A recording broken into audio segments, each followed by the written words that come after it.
So really, as I said, fully online e-learning for the most part, and I don't want to say that nobody is doing anything innovative. There are lots of innovative things happening, but as a general sort of mainstream practice of online e-learning, if you look around at the various institutions that are involved in it, it's still fairly conservative in terms of its approach. I mean, people talk about the different philosophical or pedagogical underpinnings of course management systems, and even Moodle, which has been is promoted as sort of a constructivist course management system, really is fundamentally they're fundamentally the same. They're fundamentally about organizing content and distributing content. Now, they're increasingly being used in ways that work around that paradigm, but that's the sort of fundamental paradigm that they're informed by. So basically, the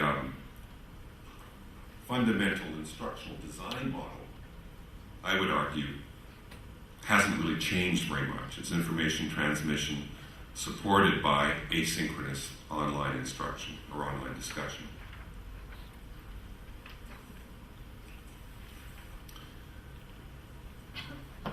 Now, we are seeing, of course, increasingly the addition of Web 2.0 tools to this fairly traditional online e-learning model.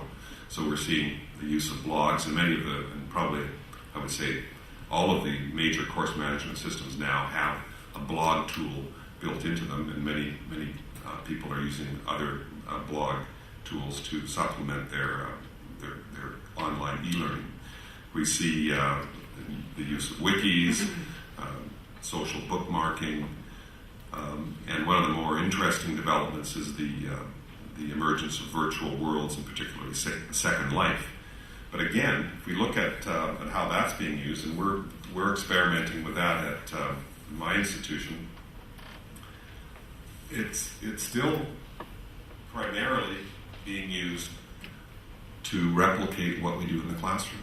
If you look at all the islands, the educational islands that have been created in Second Life, most of them look like what the creators have tried to do is replicate their campus in Second Life. So you'll see buildings, you'll see lecture theaters, you'll see screens that allow you to stream presentations.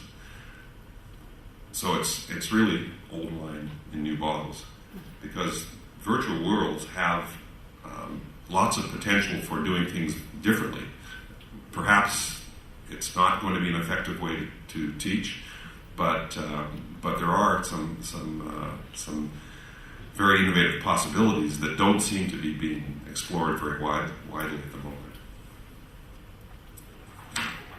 And then we, of course, have podcasting that's being used increasingly as an addition to online e-learning.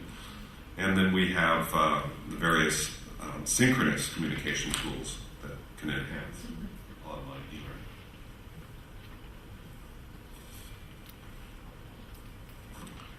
But back to the point that I was making earlier is are these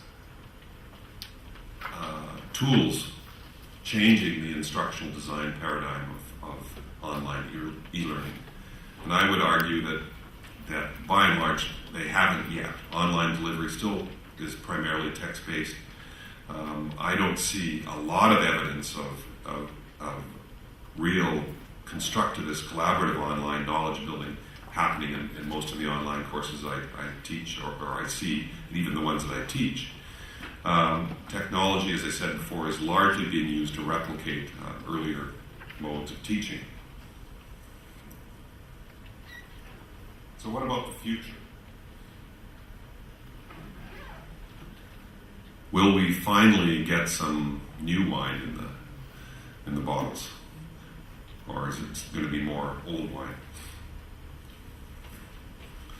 A lot of people are talking about the possibility of some radical change occurring in e-learning. Again, the Web 2.0 technologies are raised as examples of how this is going to radically change the way that we develop and deliver our online e-learning. The technology is changing rapidly, and we keep hearing that our learners are changing and that we need to respond to the changing nature of the learners. And I want to just take a little bit of a detour or go off on a bit of a tangent on this issue, because it's one issue that is a particular concern to me. I'm not sure how widespread the notion of the kind of net generation learner is in Europe, but it certainly is very popular and prevalent in North America. And there's almost an unquestioned belief that anybody who was born between or after 1982 is somehow fundamentally different than anybody else, anybody born previously. That generation, because of their exposure to technology and the internet for all their life, has a fundamentally different way of interacting with the world, and that affects how they learn and it affects their preferences for learning. And it goes so far, this discourse around the net generation goes even further in identifying some very specific characteristics about these learners. Suggestions that they are not only digitally literate, that they're expert users of technology, that they need to be constantly connected, that they're impatient, that they have a preference for experiential learning, that they're very social,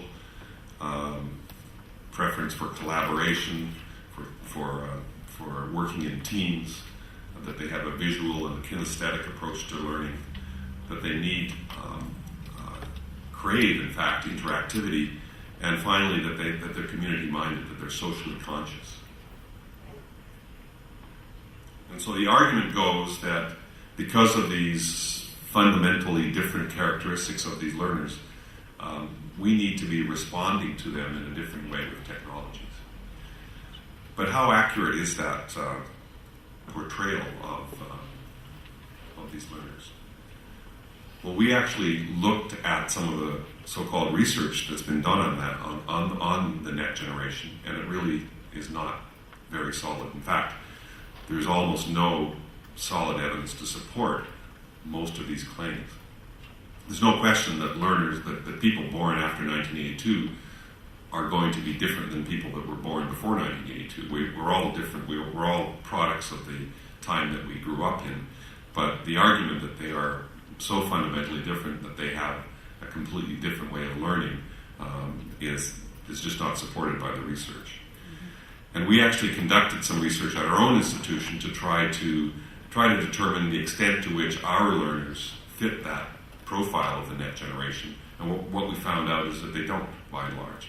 And we compared the net generation learners at our institution with the non-net generation, and we didn't find any significant differences. So I think we have to be very careful when we use that argument as a rationale for what we might do with online e-learning.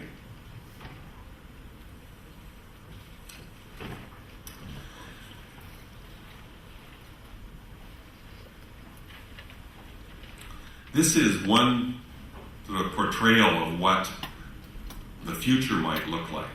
And again, it reinforces the point about old wine and new bottles.